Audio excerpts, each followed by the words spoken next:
ಏನು ಹಿಂದೂಗಳ ಮನಸ್ಸಿಗೆ ಆಘಾತವನ್ನು ತರುವಂತದ್ದು, ಏನು 2020ರ ಜಾನುವಾರು ಹತ್ಯೆ ನಿಷೇಧ ಕಾಯ್ದೆಯನ್ನು ಸರ್ಕಾರ ಏನು ತಂದಿತ್ತ ಅದನ್ನು ಕಠಿಣಗೊಳಿಸುವ ಬದಲಿಗೆ ಇವತ್ತು ಸರ್ಕಾರ ಸಡಿಲಗೊಳಿಸ್ಲಿಕ್ಕೆ ಹೊರಟಿದೆ. ಅದರ ಉದ್ದೇಶ ಒಂದೇ, ಅಲ್ಪಸಂಖ್ಯಾತರನ್ನು ಓಲೈಕೆ ಮಾಡಬೇಕು.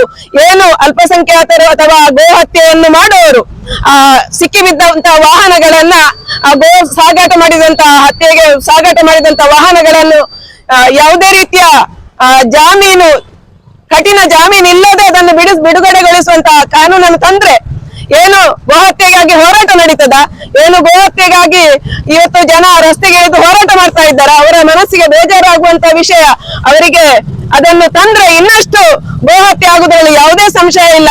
ಏನು ಗೋಕಳ್ಳರು ಮತ್ತು ಗೋಹತ್ಯೆ ಮಾಡುವವರು ನಿರಂತರವಾಗಿ ರಾಜಾರೋಷವಾಗಿ ಗೋವನ್ನು ಸಾಗಾಟ ಮಾಡಿ ಹತ್ಯೆ ಮಾಡಿ ಅದನ್ನು ವಿಲೇವಾರಿ ಮಾಡುವಂತದ್ದು ನಾವು ನಮ್ಮ ಕಣ್ಣೆದುರಿಗೆ ನೋಡ್ಬೋದು.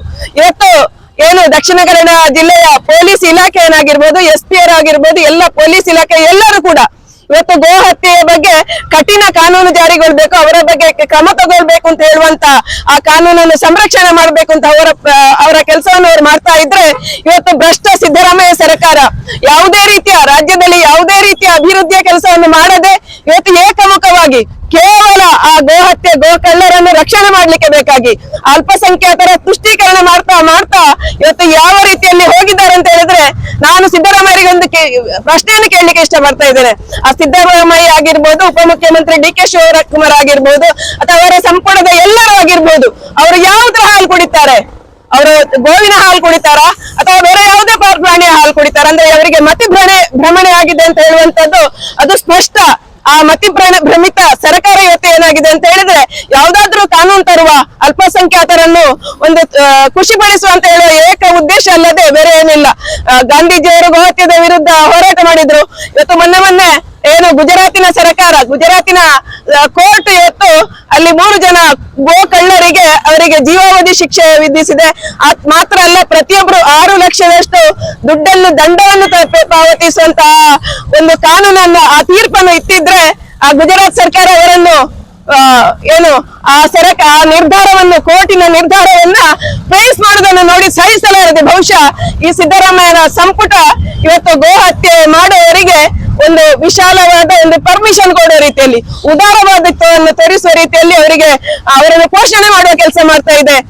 ನಮಗೆಲ್ಲರಿಗೂ ಗೊತ್ತಿರುವಂತ ವಿಷಯ, ಬಹಳ ಹಿಂದಿನ ಕಾಲದಿಂದಲೇ ಅಂದ್ರೆ ಈಸ್ಟ್ ಇಂಡಿಯಾ ಕಂಪನಿ ಬಂದು ಆ ಮುಖಾಂತರ ಬ್ರಿಟಿಷರು ಭಾರತಕ್ಕೆ ಬಂದಾಗ ಇಲ್ಲಿಯ ಸಂಸ್ಕಾರವನ್ನು, ಇಲ್ಲಿಯ ಸಂಸ್ಕೃತಿಯನ್ನು ಅದನ್ನು ನಾಶ ಮಾಡಬೇಕಿದ್ರೆ ಇಲ್ಲಿಯ ಗೋ ಸಂಸ್ಕೃತಿಯನ್ನು ನಾಶ ಮಾಡಬೇಕು. ಇಲ್ಲಿಯ ಗೋವನ್ನು ಹತ್ಯೆ ಮಾಡುವಂತ, ಆ ಗೋ ಹತ್ಯೆಯನ್ನು ಮಾಡುವಂತ ಏನು ಕಸಾಯಿಖಾನೆಗಳಿದೆ ಅದನ್ನು ಜಾಸ್ತಿ ಮಾಡುವಂತ ಕೆಲಸವನ್ನು ಮಾಡಿದ್ರು. ಇವತ್ತು ನಮ್ಗೆ ಸ್ವಾತಂತ್ರ್ಯ ಬಂದಿದೆ, ನಾವು ಅಳ್ಬೇಕಾ ಅಥವಾ ನಗ್ಬೇಕಂತ ಗೊತ್ತಾಗ್ಲಿಕ್ಕಿಲ್ಲ. ಹಿಂದೂಗಳ ಪರಿಸ್ಥಿತಿ ಯಾವ ರೀತಿ ಬಂದಿದೆ ಅಂದ್ರೆ, ನಾವು ನಂಬುವ, ನಾವು ಆರಾಧಿಸುವ, ನಾವು ಪೂಜೆ ಮಾಡುವ ಗೋವನ್ನು ಈ ಸಲ ಅಂತೂ ಬಹಳ ಎಲ್ಲ ವಿಸ್ತೃತವಾಗಿ ಆ ಗೋವನ್ನ ಪೂಜೆ ಮಾಡುವಂತ, ಆ ಗೋವು ನಮ್ಮ ಮಾತೆ, 33 ಕೋಟಿ ದೇವತೆಗಳ ಆವಾಸ ಸ್ಥಾನ ಗೋವು. ಆ ಗೋವಿನ ಗಂಜಲದಿಂದ ಹಿಡಿದು ಅದರ ಪ್ರತಿಯೊಂದು, ಅದು ಹಾಲು, ಮೊಸರು, ತುಪ್ಪ, ಯಾವುದೇ ವಿಷಯ ಆಗಿರ್ಬೋದು, ಆ ವಿಷಯ ಇಲ್ಲದ್ರೆ ನಮ್ದು ಯಾವುದೇ ರೀತಿಯ ಸಂಸ್ಕೃತವಾದ ಪೂಜೆ ಪುನಸ್ಕಾರಗಳು ನಡೀಲಿಕ್ಕಿಲ್ಲ. ಯಾವುದೇ ಮನೆಯ ಮಗು ಬದುಕಲಿಕ್ಕೆ ಸಾಧ್ಯ ಇಲ್ಲ. ಈ ಸಿದ್ದರಾಮಯ್ಯ ಸರ್ಕಾರ ಇವತ್ತು DK ಶಿವಕುಮಾರ್ ಆಗಿರ್ಬೋದು, ಅದು ಕೇವಲ ದೇವಸ್ಥಾನಕ್ಕೆ ಹೋಗುವಂತದ್ದು, ಅದು ಬಿಜೆಪಿಯವರ ಸೊತ್ತಲ್ಲ, ಅದು ಸಂಘಟನೆಯವರ ಸೊತ್ತಲ್ಲ, ಅದು RSS ಇವತ್ತು ಅನ್ಯಾಯ ಮಾಡ್ತಿದೆ ಅಂತ ಹೇಳಿದ್ರೆ ಅದರೊಟ್ಟಿಗೆ ಇನ್ನೊಂದು ಹೊಸ ಕಾನೂನು ಅಂತ ತರುವಂತ, ಒಂದು ಹೊಸ ತೀರ್ಮಾನ ತಗೊಳ್ಳುವಂತದ್ದು ಏನು ದೇಶ ಭಾಷಣ.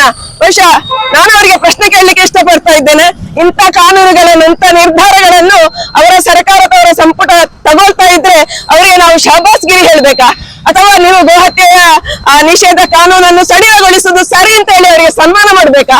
ಇದನ್ನು ದೇಶ ಭಾಷಣ ಮಾಡದೆ ಮತ್ತೆ ಅವರಿಗೆ ಪ್ರೋತ್ಸಾಹಕರಣ ಭಾಷಣ ಮಾಡ್ಬೇಕಾ ಅಂತ ಹೇಳುವಂತ ನನ್ನ ಪ್ರಶ್ನೆ. ಇವತ್ತು ದೇಶ ಭಾಷಣ ಮಾಡಿದ ಹಿಂದೂಗಳ ಮೇಲೆ ಅವರಿಗೆ ಕಾನೂನು ಕ್ರಮ ತಗೊಳ್ಳುವಂತಾನು ಮಾಡ್ತಾ ಇದೆ.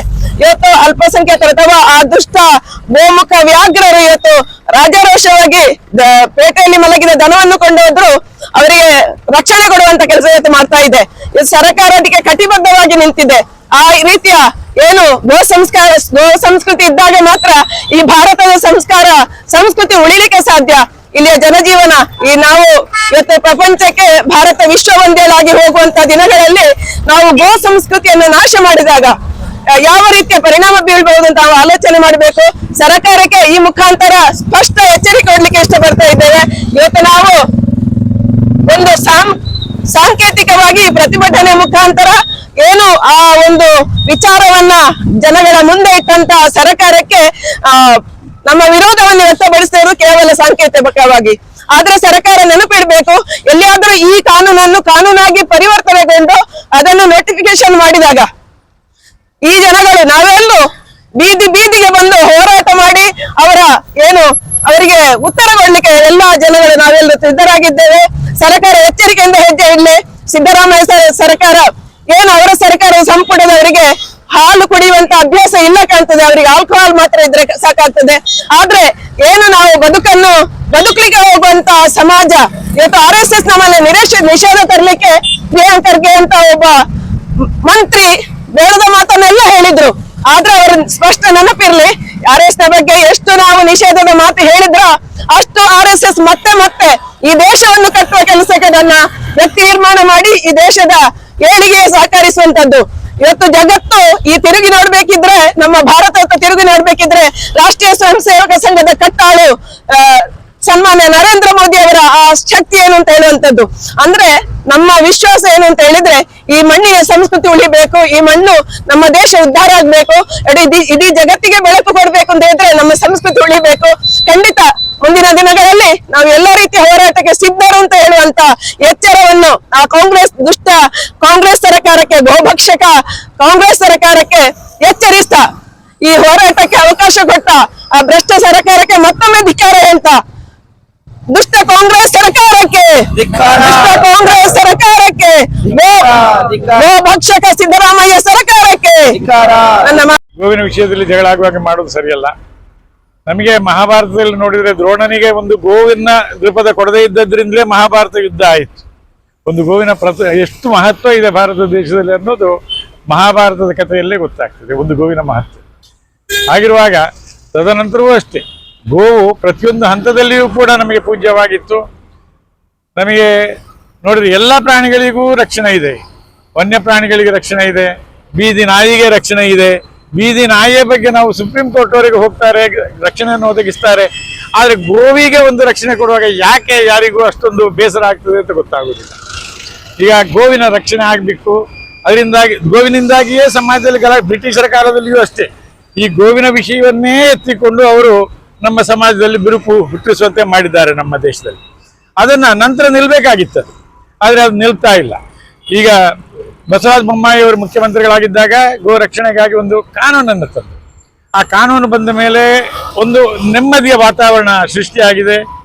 ಗೋವುಗಳಿಗೂ ಒಂದು ತೃಪ್ತಿ, ಅತ್ತಿತ್ತ ಹೋರಾಟವೂ ಕಡಿಮೆ ಆಗಿದೆ. ಅದನ್ನ ಈಗ ತಿದ್ದುಪಡಿ ಮಾಡಬಾರ್ದು, ಮಾಡಿ ಮತ್ತೆ ಮೊದಲಿನ ಹಾಗೆ ಕೋಮುದ್ವೇಷಕ್ಕೋ ಅಥವಾ ಇನ್ಯಾವುದೋ ಆಂತರಿಕ ಜಗಳಕ್ಕೂ ಅವಕಾಶ ಮಾಡಿಕೊಡಬಾರ್ದು. ಈ ಕಾಯ್ದೆಯನ್ನ ತಿದ್ದುಪಡಿ ಮಾಡಬಾರ್ದು ಅಂತೇಳಿ ನಾವು ಈ ಸಂದರ್ಭದಲ್ಲಿ ಆಗ್ರಹಿಸ್ತಾ ಇದ್ದೇವೆ. ಸಂವಿಧಾನದಲ್ಲಿಯೂ ಅಷ್ಟೇ, ಸಂವಿಧಾನದ ಆರ್ಟಿಕಲ್ 48ರಲ್ಲಿ ಸ್ಪಷ್ಟವಾಗಿ ಹೇಳಿದ್ದಾರೆ ಗೋವಧೆಯನ್ನು ನಿಲ್ಲಿಸಬೇಕು ಅಂತೇಳಿ. ಮಹಾತ್ಮ ಗಾಂಧಿಯವರು ಕೂಡ ಗೋವಧೆ ಮಾಡಬಾರ್ದು ಅಂತ ಹೇಳಿದವರು. ಅಂತಹದ್ದಲ್ಲಿ ಸಂವಿಧಾನದ ಪುಸ್ತಕವನ್ನ ಕೈಯಲ್ಲೇ ಹಿಡ್ಕೊಂಡು ಮಹಾತ್ಮ ಗಾಂಧಿ ಆದರ್ಶವನ್ನು ಪಾಲಿಸುವವರು ನಾವು ಅಂತ ಹೇಳುವ ಸರ್ಕಾರ ನಮಗಿರುವಾಗ ಈ ಕಾನೂನನ್ನು ತಿದ್ದುಪಡಿ ಮಾಡುವ ಅವಶ್ಯಕತೆ ಆದರೂ ಏನು ಅಂತ ಸಂಶಯ ಬರ್ತದೆ. ಆದ್ದರಿಂದ ಕಾಯ್ದೆ ಬಂದ ಮೇಲೆ ಹೋರಾಟ ಮಾಡೋದು ತುಂಬಾ ಕಷ್ಟ. ಕಾಯ್ದೆ ಬರುವ ಮೊದಲೇ ನಾವು ಒಂದು ಎಚ್ಚರಿಸುವುದೇನೆಂದರೆ, ದಯವಿಟ್ಟು ಈ ಕಾಯ್ದೆಯನ್ನು ಬದಲಾವಣೆ ಮಾಡಬೇಡಿ. ಗೋ ಸಂರಕ್ಷಣಾ ಕಾಯ್ದೆ ಏನು ಕರ್ನಾಟಕದಲ್ಲಿದೆ ಅದು ಹಾಗೆ ಇರಲಿ. ಎಲ್ಲರೂ ಸಂತೋಷದಿಂದ, ಸುಖವಾಗಿ, ನೆಮ್ಮದಿಯಿಂದ, ಶಾಂತಿಯಿಂದ ಬಾಳಲಿ ಅಂತ ಹೇಳೋದು ನಮ್ಮ ಒಂದು ಆಗ್ರಹ ಮತ್ತು ವಿನಂತಿ.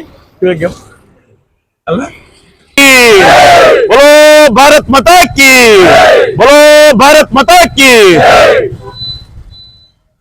ವಿಶ್ವ ಹಿಂದೂ ಪರಿಷತ್ ಗೋ ರಕ್ಷಣಾ ವಿಭಾಗ ಕಡಬ ಪ್ರಖಂಡ ಈ ಸಂಘಟನೆ ನೇತೃತ್ವದಲ್ಲಿ ನಡೆಯುವಂತ ಗೋವಿನ ಹಿತಕ್ಕೋಸ್ಕರ ಈಗಾಗಲೇ ರಾಜ್ಯ ಸರ್ಕಾರ ಗೋ ಹತ್ಯಾ ಕಾನೂನನ್ನು ತಿದ್ದುಪಡಿ ತರುವ ಆ ಒಂದು ಬಿಲ್ ಏನಿದೆ, ಕಾನೂನು ಏನಿದೆ, ಆ ಕಾನೂನಿನ ವಿರುದ್ಧ ಹೋರಾಟ ಸೇರಿರ್ತಕ್ಕಂಥ ನನ್ನೆಲ್ಲ ಸಂಘಟನೆಯ ಕಾರ್ಯಕರ್ತ ಬಂಧುಗಳೇ, ಇವತ್ತು ಕರ್ನಾಟಕ ರಾಜ್ಯದಲ್ಲಿ ಕಳೆದ 2.5 ವರ್ಷಗಳ ಹಿಂದೆ ಧರ್ಮದ್ರೋಹಿ ಅವಿವೇಕಿ ಸರ್ಕಾರ ಈ ರಾಜ್ಯದಲ್ಲಿ ಆಡಳಿತಕ್ಕೆ ಬಂದಿದೆ.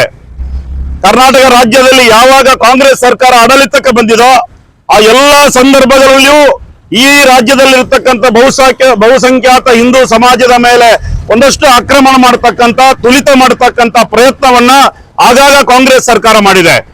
ಈ ಹಿಂದಿನ ಭಾರತೀಯ ಜನತಾ ಪಾರ್ಟಿಯ ಸರ್ಕಾರ ಇದ್ದಾಗ ಗೋವಿನ ಹಿತಕ್ಕೋಸ್ಕರ, ಗೋವಿನ ರಕ್ಷಣೆಗೋಸ್ಕರ 2020ರಲ್ಲಿ ಒಂದು ಕಾನೂನನ್ನ ತಿದ್ದುಪಡಿಗೆ ತಂದ್ರು. ಅಕ್ರಮವಾಗಿ ಗೋಸಾಗಾಟ ಮಾಡತಕ್ಕಂತ ವಾಹನವನ್ನ ಜಪ್ತಿ ಮಾಡತಕ್ಕಂಥದ್ದು, ಜೊತೆಗೆ ಅಕ್ರಮವಾಗಿ ಗೋಸಾಗಾಟ ಮಾಡಿರ್ತಕ್ಕಂಥ ವ್ಯಕ್ತಿಗಳಿಗೆ ಕಠಿಣ ಶಿಕ್ಷೆ ಒಳಪಡಿಸುವಂತದ್ದು, ಈ ರೀತಿ ತಿದ್ದುಪಡಿ ತಂದು ಈ ರಾಜ್ಯದಲ್ಲಿ ಗೋವಿನ ರಕ್ಷಣೆಗೋಸ್ಕರ ಒತ್ತು ಕೊಡುವಂತ ಕೆಲಸ ಕಾರ್ಯವನ್ನ ಭಾರತೀಯ ಜನತಾ ಪಾರ್ಟಿ ನೇತೃತ್ವದ ಸರ್ಕಾರ ಮಾಡಿತ್ತು. ಬಂಧುಗಳು, ನಮಗೆಲ್ಲರಿಗೂ ಗೊತ್ತಿದೆ, ಈ ರಾಜ್ಯದಲ್ಲಿ 2.5 ವರ್ಷಗಳ ಕಾಲ ಆಡಳಿತ ಮಾಡಿರ್ತಕ್ಕಂಥ ಕಾಂಗ್ರೆಸ್ ಸರ್ಕಾರ ಆಡಳಿತಕ್ಕೆ ಬಂದ ನಂತರ ನಿರಂತರವಾಗಿ ಹಿಂದೂ ಸಮಾಜದ ವಿರುದ್ಧ ಆಕ್ರಮಣ, ಒಂದಷ್ಟು ತುಳಿತವನ್ನ ಮಾಡತಕ್ಕಂತ ಪ್ರಯತ್ನ ಮಾಡಿದ್ದಾರೆ. ಆ ಮುಂದುವರಿದ ಭಾಗವೇ ಇವತ್ತು ಆ ಒಂದು ಬಸವರಾಜ ಬೊಮ್ಮಾಯಿ ಅವರು ತಂದಿರತಕ್ಕಂತ ತಿದ್ದುಪಡಿ ಮಾಡಿರ್ತಕ್ಕಂತ ಗೋ ಹತ್ಯಾ ಕಾನೂನಿನ ಬಿಲ್ ಏನಿದೆ, ಅದನ್ನು ಮತ್ತೆ ಅಕ್ರಮ ಗೋ ಸಾಗಾಟಗಾರರ ಪರವಾಗಿ ಅವರಿಗೆ ಸುಲಲಿತವಾಗುವುದಕ್ಕೋಸ್ಕರ ಇವತ್ತು ಆ ಬಿಲ್ ಅನ್ನ ತಿದ್ದುಪಡಿ ಮಾಡುವುದಕ್ಕೋಸ್ಕರ ಒಂದು ದುಸ್ಸಾಹಸಕ್ಕೆ ಕರ್ನಾಟಕದ ಕಾಂಗ್ರೆಸ್ ಸರ್ಕಾರ ಕೈ ಹಾಕಿದೆ. ನಮ್ಮೆಲ್ಲರ ಆಗ್ರಹ ಒಂದೇ, ಈ ದೇಶದಲ್ಲಿ ಸ್ವಾತಂತ್ರ್ಯ ಬಂದಾಗಲೂ ಗೋವಿನ ರಕ್ಷಣೆಗೋಸ್ಕರ ಕಾನೂನು ಬರಬೇಕಾಗಿತ್ತು. ಗೋವಿನ ರಕ್ಷಣೆಗೋಸ್ಕರ ಕಾನೂನು ಬರಲಿಲ್ಲ. ಈ ದೇಶದ ಸ್ವಾತಂತ್ರ್ಯಕ್ಕೆ ಹೋರಾಟ ಮಾಡಿರ್ತಕ್ಕಂಥ ಗಾಂಧೀಜಿಯವರ ಕನಸೇನಿತ್ತು, ನಾವು ಸ್ವಾತಂತ್ರ್ಯ ತಂದವರು ಅಂತ ಇವತ್ತು ಏನು ಫೋರ್ಸ್ ಕೊಟ್ಟು ಆ ಒಂದು ಆಡಳಿತ ಮಾಡುವುದಕ್ಕೋಸ್ಕರ ಸ್ವಾತಂತ್ರ್ಯ ತಂದಿದ್ದೇವೆ ಅಂತ ಆಗಾಗ ಏನು ಹೇಳಿಕೆಗಳನ್ನು ಕೊಡ್ತಾ ಇದ್ದಾರೆ. ಸ್ವಾತಂತ್ರ್ಯ ಹೋರಾಟದಲ್ಲಿಯೂ ಈ ರೀತಿಯ ಬ್ರಿಟಿಷರನ್ನ ಈ ನೆಲದಿಂದ ಓಡಿಸಿ ಮತ್ತೆ ಈ ದೇಶದಲ್ಲಿ ಕಾನೂನು ತರಬೇಕು, ಗೋವಿಗೆ ಆದ್ಯತೆ ಕೊಡಬೇಕು ಅನ್ನುವಂತ ದೃಷ್ಟಿಕೋನ ಇಟ್ಟುಕೊಂಡು ಸ್ವಾತಂತ್ರ್ಯ ಹೋರಾಟ ನಡೆದಿತ್ತು. ಆ ಹೋರಾಟ ನಡೆದ ನಂತರ ಬಂದಿರತಕ್ಕಂತ ಎಲ್ಲಾ ಸರ್ಕಾರ, ಕಾಲಕಾಲದಲ್ಲಿ ಬಂದಿರತಕ್ಕಂತ ಸರ್ಕಾರ ಗೋವಿನ ಬಗ್ಗೆ ಪ್ರಹಾರ ಮಾಡತಕ್ಕಂತ, ಗೋವಿನ ಬಗ್ಗೆ ರಕ್ಷಣೆ ಮಾಡತಕ್ಕಂಥದ್ದನ್ನು ಬಿಟ್ಟು ಗೋಕಳ್ಳರಿಗೆ, ಭಕ್ಷಕರಿಗೆ ಬೇಕಾಗಿರ್ತಕ್ಕಂಥ ಕಾನೂನು ತರುವಂತ ಪ್ರಯತ್ನ ಮತ್ತು ಕಾನೂನು ತಂದಿರತಕ್ಕಂತ ಸಾಕಷ್ಟು ಉದಾಹರಣೆಗಳನ್ನ ಕಂಡಿದ್ದೇವೆ. ಆದ್ರೆ ಕಳೆದ 2.5 ವರ್ಷಗಳ ತಂದಿರತಕ್ಕಂಥ ಕಾನೂನನ್ನ ಮತ್ತೆ ತಿದ್ದುಪಡಿ ಮಾಡಿದಾಗ ಈ ರಾಜ್ಯದಲ್ಲಿ ಮತ್ತೆ ಅಶಾಂತಿ ನಿರ್ಮಾಣ ಆಗ್ತದೆ ಅನ್ನುವಂತ ಸಂದೇಶವನ್ನ ಸರ್ಕಾರಕ್ಕೆ ಇವತ್ತು ಕೊಡಬೇಕಾಗಿದೆ. ನಮ್ಗೆ ಗೊತ್ತಿದೆ, ಈ ರಾಜ್ಯದ ಉಪಮುಖ್ಯರಾಗಿರ್ತಕ್ಕಂಥ ಡಿ.ಕೆ. ಶಿವಕುಮಾರ್ ಅವರು ಆಗಾಗ ದೇವಸ್ಥಾನಗಳಿಗೆ ಓಡಾಟ ಮಾಡ್ತಾರೆ. ದೇವಸ್ಥಾನಗಳಿಗೆ ಹೋಗಿ ಗೋವಿನ ಪೂಜೆ ಮಾಡತಕ್ಕಂಥ ವ್ಯಕ್ತಿ ಇವತ್ತು ಡಿ.ಕೆ. ಶಿವಕುಮಾರ್ ಆ ಒಂದು ಸದನದ ಒಳಗಡೆ ಇದ್ದಾಗಲೂ ಮತ್ತೆ ಗೋವಿನ ಹತ್ಯೆ ಮಾಡೋದಕ್ಕೋಸ್ಕರ ಅದಕ್ಕೆ ಸುಲಲಿತವಾಗಿರ್ತಕ್ಕಂಥ ಕಾನೂನು ತರ್ತಾರೆ ಅಂತ ಹೇಳಿದ್ರೆ ಯಾರನ್ನು ನಂಬಬೇಕು, ಯಾವುದು ನಾಟಕ ಅಂತ ಇವತ್ತು ಅರ್ಥ ಆಗ್ತಾ ಇಲ್ಲ. ಬಂಧುಗಳೇ, ನಾವೆಲ್ಲರೂ ಇವತ್ತು ನಮ್ಮ ಆಗ್ರಹ ಒಂದೇ, ಯಾವುದೇ ಕಾರಣಕ್ಕೆ 2020ರಲ್ಲಿ ತಂದಿರತಕ್ಕಂಥ ಬಿಲ್ ಅನ್ನ ತಿದ್ದುಪಡಿ ಮಾಡಬಾರದು. ಬಹುಸಂಖ್ಯಾತ ಹಿಂದೂ ಸಮಾಜದ ಭಾವನೆ ಏನಿದೆ, ಆ ಭಾವನೆಗೆ ಗೌರವ ಕೊಡುವಂತ ಕೆಲಸ ಕಾರ್ಯವನ್ನ ಇನ್ನಾದ್ರೂ ತಾವು ಮಾಡಿ ಅನ್ನುವಂತ ಆಗ್ರಹಕ್ಕೋಸ್ಕರ ಇವತ್ತು ರಸ್ತೆಗೆ ಇಳಿದಿದ್ದೇವೆ. ಬಂಧುಗಳು, ನಮ್ಮೆಲ್ಲರ ಆಗ್ರಹ ಒಂದೇ, ಯಾವುದೇ ಕಾಲಕ್ಕೆ ತಿದ್ದುಪಡಿ ಮಾಡಬೇಡಿ. ತಿದ್ದುಪಡಿ ಮಾಡಿದಾಗ ಮತ್ತೆ ಈ ರಾಜ್ಯದಲ್ಲಿ ಅಶಾಂತಿ ನಿರ್ಮಾಣ ಆಗ್ತದೆ. ಕಳೆದ 2 ವರ್ಷಗಳ ಇತಿಹಾಸವನ್ನು ತಗೊಳ್ಳಿ, 2 ವರ್ಷದಲ್ಲಿ ಯಾವುದೇ ಠಾಣೆಗಳಲ್ಲಿ ಗೋವಿನ ಅಕ್ರಮ ಸಾಗಾಟಕ್ಕೋಸ್ಕರ ಆ ಒಂದು ಕೇಸ್ಗಳು ನಡೀಲಿಲ್ಲ, ಕೋಮುಗಲಭೆ ನಡೀಲಿಲ್ಲ. ಮತ್ತೆ ಈ ರಾಜ್ಯದಲ್ಲಿ ಶಾಂತಿ ಸುವ್ಯವಸ್ಥೆ ಬೇಕು ಅಂತ ಹೇಳಿದ್ರೆ ಕಾನೂನನ್ನು ತಿದ್ದುಪಡಿ ತರಬೇಡಿ ಅನ್ನುವಂತ ಆಗ್ರಹವನ್ನು ಇವತ್ತು ಸರ್ಕಾರಕ್ಕೆ ಮಾಡಬೇಕಾಗಿದೆ. ಈ ದೇಶದಲ್ಲಿ ಶಾಂತಿ ಸುವ್ಯವಸ್ಥೆ ಬೇಕು ಅಂತ ಹೇಳಿದ್ರೆ ಗೋವಿನ ಹತ್ಯೆಯ ಬಗ್ಗೆ ಕಠಿಣ ಕಾನೂನು ಬೇಕು. ಗೋವಿನ ಹತ್ಯೆ ಬಗ್ಗೆ ಕಠಿಣ ಕಾನೂನು ಬಂದಾಗ ಮಾತ್ರ ಈ ದೇಶದಲ್ಲಿ, ಈ ರಾಜ್ಯದಲ್ಲಿ ಶಾಂತಿ ಸುವ್ಯವಸ್ಥೆ ತರಲಿಕ್ಕೆ ಸಾಧ್ಯ ಇದೆ. ಅದನ್ನ ತಾವು ಮಾಡಿ ಬಹುಸಂಖ್ಯಾತ ಹಿಂದೂ ಸಮಾಜಕ್ಕೆ ನ್ಯಾಯ ಕೊಡಿ. ಯಾವುದೇ ಕಾರಣಕ್ಕೆ ಇವತ್ತು ಅಲ್ಪಸಂಖ್ಯಾತರು ಈ ಬಿಲ್ಲಿನ ಬಗ್ಗೆ ಒತ್ತಡ ತರ್ತಾ ಇಲ್ಲ. ತಾವು ಯಾಕೆ ಈ ಮುಂದೆ ಹೋಗಿ ಬಿಲ್ಲನ್ನ ತಿದ್ದುಪಡಿ ತರ್ತೀರಿ ಅಂತ ಗೊತ್ತಿಲ್ಲ. ಬಹುಸಂಖ್ಯಾತರ ಭಾವನೆಗೆ ಧಕ್ಕೆ ತಂದು ಅಲ್ಪಸಂಖ್ಯಾತರನ್ನ ಮನ್ನಣೆ ಮಾಡೋದಕ್ಕೋಸ್ಕರ, ಖುಷಿ ತರುವುದಕ್ಕೋಸ್ಕರ ಈ ಬಿಲ್ ತರ್ತಾ ಇದೀರಿ ಅಂತ ನಾವು ನಂಬ್ತೇವೆ. ಖಂಡಿತ ಇದಕ್ಕೆ ನಮ್ಮ ವಿರೋಧ ಇದೆ. ಇಡೀ ಭಾರತೀಯ ಜನತಾ ಪಾರ್ಟಿ ಇರ್ಬೋದು, ಸಂಘ ಪರಿವಾರ ಇರ್ಬೋದು, ಇವತ್ತು ರಸ್ತೆಗಿಳಿದು ಹೋರಾಟ ಮಾಡ್ತಾ ಇದೆ. ಯಾವುದೇ ಕಾರಣಕ್ಕೆ ತಿದ್ದುಪಡಿ ತರಬೇಡಿ, ಬಹುಸಂಖ್ಯಾತ ಹಿಂದೂ ಸಮಾಜಕ್ಕೆ ಗೌರವ ಕೊಡಿ, ನಮ್ಮ ಭಾವನೆಗೆ ತಾವು ಗೌರವ ಕೊಡಿ ಅನ್ನೋಂತ ಆಗ್ರಹದೊಂದಿಗೆ ನನ್ನ 2 ಮಾತನ್ನು ನಿಲ್ಲಿಸ್ತೇನೆ. ಜೈ ಹಿಂದ್. ಕಾಂಗ್ರೆಸ್ ಸರ್ಕಾರಕ್ಕೆ